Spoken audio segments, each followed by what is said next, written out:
Hey everyone, welcome back to Garnock Reviews, where today we're checking out a 2024 Sailfish 312 centered console. This was on display at the Daytona Beach Boat Show. She's powered by twin Mercury 400 horse V10 outboards. That's going to give you a top speed in excess of 60 miles per hour.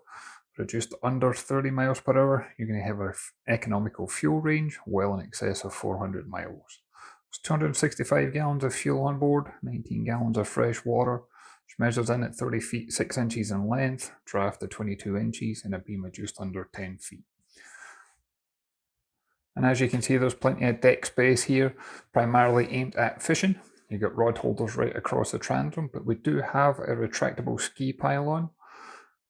I like the fact that everything's accessible from both the port and starboard side.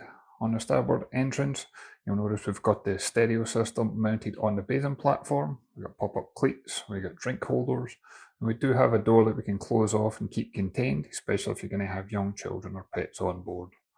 This one's fitted with a deluxe console, including that hardtop, and since this is primarily aimed at fishing, I like the fact that we've got this full setup here. We've got the bait station right at the console, and that gives you plenty of access and plenty of deck space so that everybody can enjoy using it. We've got pop-up seats as well, and that way you can use this for cruising, but when you are fishing you can always push these back out the way, and then that way you get even more deck space. We've even got a side door, and that way you can land a bigger catch on board.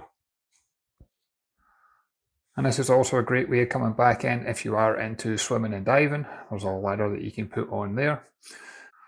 And then in the port corner you see here we've got another live well, and I like the fact that it's got a glass lid so that way you can easily see in without opening it.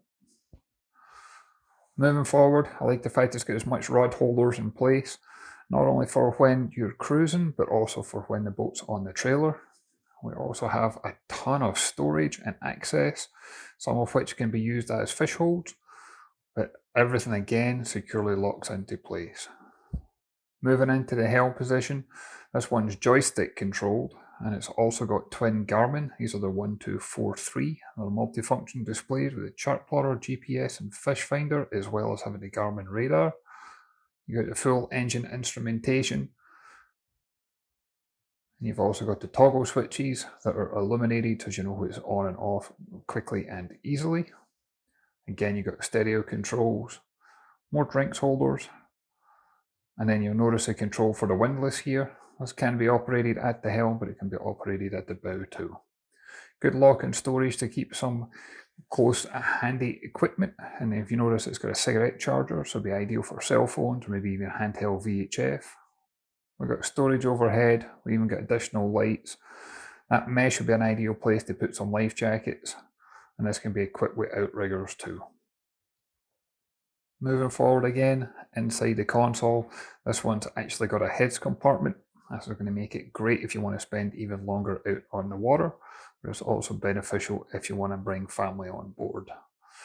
Notice it's got a cockpit table mounted up on the back wall there, but we do have opening hatches for ventilation in here, as well as having battery isolator switches, controls to electronics. There's those boarding ladders I mentioned earlier for coming back in from the water. And then moving forward to the bow, I really like the setup up here because you can use this obviously for fishing, but there's a lot of comfort to it that you could use it for family cruising. Including that, we've got a seat right in front of the console, and then here again is self-draining. So whether you want to load that up with ice for the fishing or whether you want to load that up with drinks, either option's going to work just fine. Then moving into the bow, we've got plenty of access to the deck again. This is also self-draining, so you can use this as a fish hold, but you can also use it as storage. Very comfortable seating up here. And on both the port and starboard side, these pop open. And again, you've got more insulated cooling or fish boxes. And those cushions can easily be removed. We've got a non-slip deck, so if you do want to stand up here for casting, you could easily do that as well. Best of both worlds. Plenty of handholds, plenty of padding. That way you're not going to bang your hips into the side of it. I mentioned it earlier, you had the windlass controls at the helm. And that's a windlass stored in here, and you can operate it from here as well. Again, you can see we've got pop-up cleats, but what I wasn't expecting is this one's also got a shower on the bow. So that way you can use it for a shower, but you can also use it as a deck wash too. More rod holders on the side. You can see we've got more rod holders down here as well as additional speakers. And that non-slip deck material works really well, but there's plenty of width to the passageway as you're walking towards the bow or stern.